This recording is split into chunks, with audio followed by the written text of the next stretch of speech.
نصیر الدین ہمایوں کا مقبرہ بول رہا ہے یہ دنیا داری ہے، جس نے پرہیزگاری اختیار کی اس کا ماحول یہ ہے، اور جو پرہیزگاری سے پلٹا اس کا ماحول یہ ہے۔ اور یہی تو جنگ تھی کربلا کے میدان میں پیارے، اور جنگ کون سی تھی کربلا کے میدان میں؟ آپ بہت سن چکے ہیں اور سنتے رہیں گے، آپ ذرا سرسری طور پر جائزہ لیجئے۔ کیا کسی یزیدی نے یہ کہا تھا حسین تمہارے نانا کو غیب کا علم نہیں ہے؟ کیا کسی یزیدی نے یہ کہا تھا یہ حسین ہم تمہارے نانا کو یا رسول اللہ کہہ کر نہیں پکاریں گے؟ کیا کسی یزیدی نے حسین کے نانا کو کربلا کے میدان میں چیلنج کیا تھا؟ قطار نہیں چیلنج کیا تھا۔ یہ علماء بیٹھے ہوئے ہیں، تاریخ کا کہیں ایک ورق بھی نہیں مل سکتا ہے کہ کسی یزیدی نے کربلا کی سرزمین پر حسین کے نانا کو چیلنج کیا ہو۔ امام حسین کو چیلنج کیا جا رہا ہے، اور امام حسین کو وہ دینداری کے طور پر نہیں چیلنج کر رہے ہیں بلکہ دنیا داری کے طور پر۔ وہ یہ نہیں کہہ رہے تھے حسین ہم تمہیں دینداری میں تم سے بڑھ کر کے ہیں، نہیں نہیں، وہ صرف یہ کہہ رہے تھے حسین ہمیں دنیا چاہیے۔ امام حسین کہہ رہے تھے تقویٰ کو بیچ کر کے دنیا نہیں دیا جا سکتا ہے، وہ کہہ رہے تھے حسین ہمیں حکومت چاہیے۔ امام علی مقام کہہ رہے تھے نہیں نہیں، تقویٰ کا خون کر کے حکومت نہیں بنائی جا سکتی ہے، وہ کہہ رہے تھے حسین ہمیں دنیا دے دو۔ امام حسین کہہ رہے تھے دنیا اگر تمہیں لینی ہے تو پہلے شریعت لے لو تب دنیا لو، اور اگر تم دنیا لے کر کے شریعت بچانا چاہتے ہو تو نہیں بچا پاؤ گے۔ امام حسین کی جنگ کربلا کے میدان میں دنیا داروں سے تھی، امام حسین کی جنگ کربلا کے میدان میں ان دنیا داروں سے تھی جنہوں نے دنیا کو اختیار کیا تھا اور عاقبت کو بھلا دیا تھا۔ یہ دنیا اختیار کرنا اور عاقبت ہی کو تو بھلانا ہے، اور آج بھی آپ کا ذہن ہے کہ نہیں کہ دنیا اختیار کرتے ہوئے عاقبت کو بھلا دو؟ یزیدی دنیا اختیار کرتے ہوئے عاقبت کو بھلا رہے ہیں۔ آج آپ کا ذہن کس طرح سے ہے؟ آپ ذرا دیکھو، نماز کا وقت ہو جائے نماز چھوڑ دینا اور دنیا کی طرف قدم بڑھاتے رہنا، یہ کون سا طریقہ ہے؟ یہ عاقبت بھلا دینا ہے کہ نہیں؟ یہ دنیا حاصل کرنے کے لیے یہ عاقبت کو برباد کر دینا ہے کہ نہیں؟ امام علی مقام نے کون سا ذہن دیا تھا؟ سنو سنو، تم دنیا میں رہنے کے بعد دین کو نہ بھلانا، اگر دین کو بھلا دیا اور دنیا حاصل کرنے لگے تو کامیابی نہیں مل سکتی ہے۔ پھر حضرت امام حسین کی ذات سے ہمیں یہی سبق ملا ہے کہ کربلا کی سرزمین میں دنیا داروں سے امام علی مقام کی بڑی بھیانک جنگ ہوئی تھی، اور امام علی مقام نے بتا دیا تھا سنو تم دین کے لیے دنیا کے لیے دین کو تباہ نہ کرو۔ جب امام علی مقام نے اپنا خطبہ دیا تھا کربلا کی سرزمین پر تو ذرا خطبہ کا ایک جملہ میں آپ کے سامنے رکھوں گا۔ جانتے ہو کیا جملہ تھا خطبہ کا؟ امام علی مقام فرماتے ہیں اے لوگوں تم میرے حق کو پہچانو، میرے خون میں ملوث ہو، تم اپنی عاقبت برباد نہ کرو۔ اے لوگوں سنو، تم میں بتاتا ہوں کہ یزید گنہگار ہے، فاسق ہے، فاجر ہے، کیا اس کے ہاتھ پر تم ہمارا ہاتھ جانا چاہتے ہو، لے جانا چاہتے ہو؟ یہ نہیں ہو پائے گا۔ جو غیر محرم لڑکیوں سے گانے سنا گیا ہے، جو شراب پیتا ہے، نماز کا پابند نہیں ہے، لاوالی پن ہے اس کے اندر، سیر و شکار کا خوگر ہے، ایسے کے ہاتھ پر میں اپنا ہاتھ نہیں دوں گا، میں اسلام کے قانون کو نہیں مٹنے دوں گا۔ امام علی مقام کے جملے پر ذرا غور فرمائیے۔ جب قوم نے کہا تھا حسین وہ امیر المومنین ہے، آپ ہاتھ کیوں نہیں دیتے؟ تو آپ نے فرمایا تھا نہیں، میں اس کو امیر المومنین تسلیم نہیں کرتا، میں ہاتھ نہیں دوں گا۔ کیوں نہیں دو گے؟ اس لیے نہیں دوں گا کہ اس کا ہاتھ ناپاک ہے، اس کے ہاتھ کے لائق میرا ہاتھ نہیں ہے کہ میں اس کے ہاتھ میں اپنا ہاتھ رکھوں، اس لیے میں نہیں اس کو امیر المومنین تسلیم کروں گا۔ امام علی مقام نے ذہن کیا دیا؟ آج امام علی مقام تو جس کا ہاتھ نجس ہو اس سے ہاتھ نہ ملائیں، جس کا ہاتھ نجس ہو اس کے قریب نہ جائیں، جس کا ہاتھ ناپاک ہو اپنے بچے کی قربانی پیش کر دیں مگر اس کے ہاتھ پر ہاتھ نہ رکھیں۔ ہاتھ کی ناپاکی کا معاملہ سامنے ہے، بہت غور سے سن لو۔ وہ ناپاک ہاتھ ہے، پاک ہاتھ اس کے ہاتھ میں نہیں جائے گا۔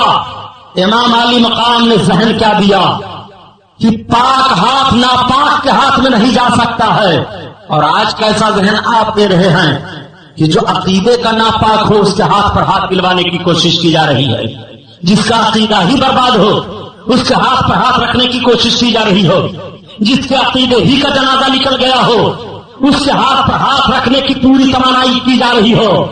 آپ خوف خدا دل میں بساؤ اور ڈرو، اللہ کے قانون سے اس کی گرفت سے خوف کھاؤ۔ موت کا فرشتہ تمہارے موت کی لسٹ لیے ہوئے ہے. موت جب آنی ہے تو ادھر ادھر ایک منٹ بھی نہیں وقت ضائع جائے گا. موت آ کر رہے گی پیاری.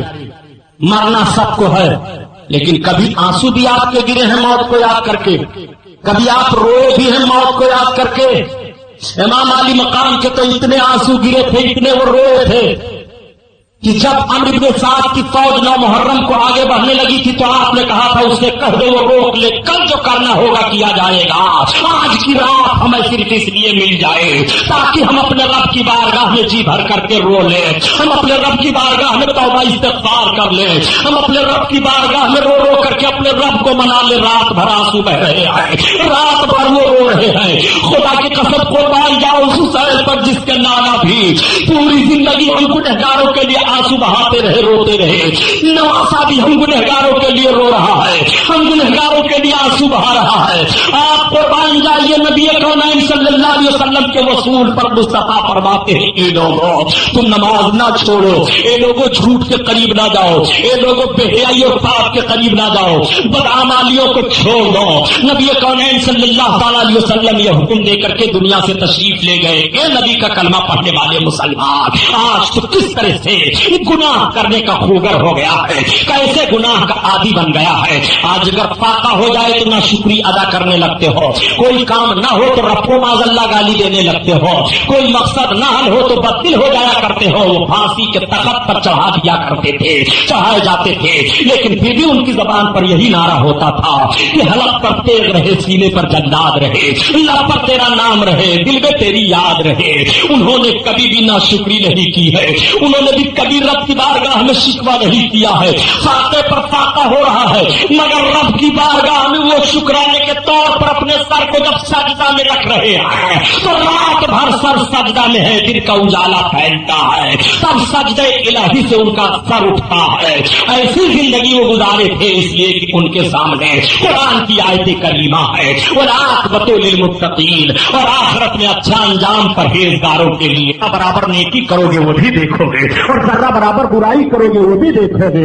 آپ ذرا غور فرمائیے، ذرہ برابر نیکی اور برائی کی بات آئی حضرت تو میں عرض کرتا چلو آج کچھ لوگ ایسے بھی ہوتے ہیں جو چھوٹی نیکیوں کو معاذ اللہ چھوٹی سمجھ کر چھوڑ دیا کرتے ہیں اور چھوٹے گناہوں کو چھوٹا گناہ سمجھ کر کے کر لیا کرتے ہیں. حالانکہ سنو گناہ گناہ ہے، نیکی نیکی ہے. رب تعالیٰ جب اپنے بندے کو بخشنا چاہے گا تو اس کی مختصر نیکی اس کے بارگاہ میں مقبول ہو جاتی ہے اور رب تعالیٰ مغفرت فرما دیتا ہے. اسی لیے قرآن میں اس کا فیصلہ ہے وہ من یعمل مثقال ذرۃ خیرا یرا، جو ذرہ برابر نیکی کرے گا وہ بھی دیکھے گا.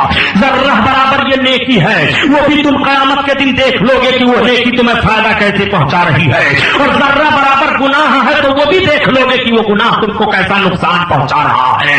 گناہ تمہیں نقصان پہنچاتا ہے اور نیکیاں تمہیں فائدہ پہنچاتی ہیں. ان ساری باتوں کو سوچ کر کے یا اللہ کے نیک بندے رات بھر رویا کرتے تھے. جب ساری خلق خدا سو رہی ہے یہ رب کی بارگاہ میں رو رہے ہیں، رب کی بارگاہ میں ان کے آنسو بہ رہے ہیں، رب کی بارگاہ میں یہ رو رو کر کے اپنے آپ کو منا رہے ہیں اور رب کی بارگاہ میں رو رو کر کے عرض کر رہے ہیں میرے مولا تو رحیم ہے، قریب ہے، پروردگار میری مغفرت فرما دے، مولا میری مغفرت فرما دے. مولا ہم کو نیکیوں پر بھروسہ نہیں ہے، تیرے رحم و کرم کی بھیک ہم تیری بارگاہ میں مانگ رہے ہیں. یہ ان کا جملہ تھا جن کے نیکیوں کی کمی نہیں ہے، یہ ان کا ماحول تھا جو قدم قدم پر نیکیاں کر رہے ہیں. آج ہمارا ماحول کیسا بگڑ چکا ہے کہ قدم قدم پر ہم گناہ کر رہے ہیں، قدم قدم پر شرافت و تقدس کا جنازہ ٹوٹ نکل رہا ہے، قدم قدم پر ماحول ہمارا بگڑ رہا ہے. آؤ پیارے سناؤ، جب قوم نیک بن جاتی ہے، جب قوم کے افراد نیک بن جایا کرتے ہیں تو ہر موڑ پر قوم کامیاب کر دی جاتی ہے اور ہر موڑ پر قوم کا لیے کامیابی ہی کامیابی رہتی ہے. قوم نے اپنے آپ کو سمجھا رہی ہے. یہی وہ قوم مسلم تھی جس قوم مسلم نے دنیا کے لوگوں کو زندگی کا شعور دیا تھا، لیکن آج یہ خود دوسرے کے گھر بھکارن کی طرح دکھائی دے رہے ہیں. آج دوسرے کے گھر یہ خود بھیک مانگ رہے ہیں. جس قوم کے دروازے پر لوگوں نے آ کر کے بھیک مانگی تھی اور اپنا پیٹ بھرا تھا، آج یہ قوم ان دروازوں پر جا رہی ہے اپنے پیٹ کو بھرنے کے لیے. یہ وقت کا المیہ تو ہے نہیں اور کیا ہے. آخر یہ ماحول کیسے پیدا ہو ہمارے اور آپ کے اندر تو کہنا پڑے گا کہ طریقے مصطفیٰ کو چھوڑنا ہے وجہ بربادی. اسی سے قوم دنیا میں ہوئی بے اقتدار. اپنی واقعہ سنانا مقصد نہیں ہے, صرف کربلا کا جھلک آپ کے سامنے رکھتا چل رہا ہو. آخر امام علی مقام کے پیغاموں میں سے کتنے پیغام کو سنو گے؟ تقویٰ کا پیغام انہوں نے دیا ہے, خوف الہی کا پیغام انہوں نے دیا ہے, صبر و شکر کا پیغام انہوں نے دیا ہے, بیٹے کے قربانی کا پیغام انہوں نے دیا ہے. اپنی پوری زندگی کو عملی ماحول میں ڈھال کر کے لوگوں کے سامنے اپنے نانا جان کی تصویر پیش فرما دیا ہے. اے میرے نانا جان کی امت سن لو, اگر اسلام کے قانون کے تعلق سے تمہاری گود کا بیٹا چھینا جائے گا تو علی اصغر کو یاد کر لینا. جوان بیٹے کی جنازہ سامنے ہو تو علی اکبر کو یاد کر لینا. بھائی اور بھتیجے سامنے ہو تو کربلا کے ان سپوتوں کا تذکرہ کر لیا کرنا. تمہیں سکون مل جائے گا کہ حسین نے کس طرح سے عملی تصویر پیش کی ہے اور حسین نے کس طرح سے مسلمان بن کر کے رہنے کا سبق اور مسلمان بن کر کے جینے کا سبق دنیا والوں کو دے دیا ہے. یہ وہ مسلمان ہیں جنہیں دیکھ کے شرمائیں یہود. یوں تو سید بھی ہو, مرزا بھی ہو, افغان بھی ہو, تم سبھی کچھ ہو, بتاؤ مسلمان بھی ہو. یہ اللہ والے جایا کرتے تھے تو حسینی کردار کے ماحول میں اپنے آپ کو لے جایا کرتے تھے. خدا کی قسم دور جانے کی ضرورت نہیں ہے. آج صرف ہم اشعار میں سنتے ہیں خواجہ کا ہندوستان, خواجہ کا ہندوستان, لیکن ذرا تاریخ کا جائزہ بھی تو لے لو کہ یہ کیسے خواجہ کا ہندوستان ہے. اس بنیاد پر یہ خواجہ کا ہندوستان کہا جا رہا ہے. خدا کی قسم خواجہ کا ہندوستان ہے اور انشاءاللہ رہے گا. یہ صحیح ہے, خواجہ کا ہندوستان ہے, لیکن میں عرض کرنا چاہتا ہوں معاف کیجیے گا یہ غریب نواز کا ہندوستان ہے. اے سرکار غریب نواز آپ کے ہندوستان میں مسجدیں کیوں پھونکی جا رہی ہے, حضور قرآن اب کیوں جلایا جا رہا ہے, سرکار گردنیں کیوں کٹ رہی ہے, ماں بہنوں کی آبرو کیوں لوٹی جا رہی ہے, ہماری دکانیں کیوں پھونکی جا رہی ہے, ہم کو روڈ پر ذلیل کیوں کیا جا رہا ہے, ہمارا حق کو چھینا جا رہا ہے. غریب نواز کل بھی تو آپ تھے, آج بھی تو آپ ہیں, تو آج بھی ان کی روح آواز دے رہی ہے. تم صرف زبانی غلام بننے کی کوشش کر رہے ہو. ہمارا ایک غلام تھا شادی دیو جس کا نام بعد میں عبداللہ پڑا. جب وہ پانی لینے کے لیے گیا تھا اور راجا پرتھوی کے کرمچاریوں نے میرے اس غلام کو مارا تھا, اس کی انگلی کٹ گئی تھی ہاتھا پائی میں, اور جب غلام لوٹ کر آیا تھا میں نے پوچھا بتا تیرے خون انگلی سے خون کیوں رس رہا ہے. اس نے عرض کیا سرکار ہاتھا پائی ہو گئی پانی لینے میں, مار دیا مجھ کو ایک نے, میری انگلی کٹ گئی. حضرت غریب نواز فرماتے ہیں میں نے پرتھوی راجا کی ساری فوج کاٹ دی, میں نے پرتھوی راجا کو شہاب الدین کے ہاتھ میں دے دیا. پکڑ شہاب الدین پکڑ اس کو. غریب نواز فرما رہے ہیں اللہ کے مقدس بندے کا جملہ ذرا غور کرو.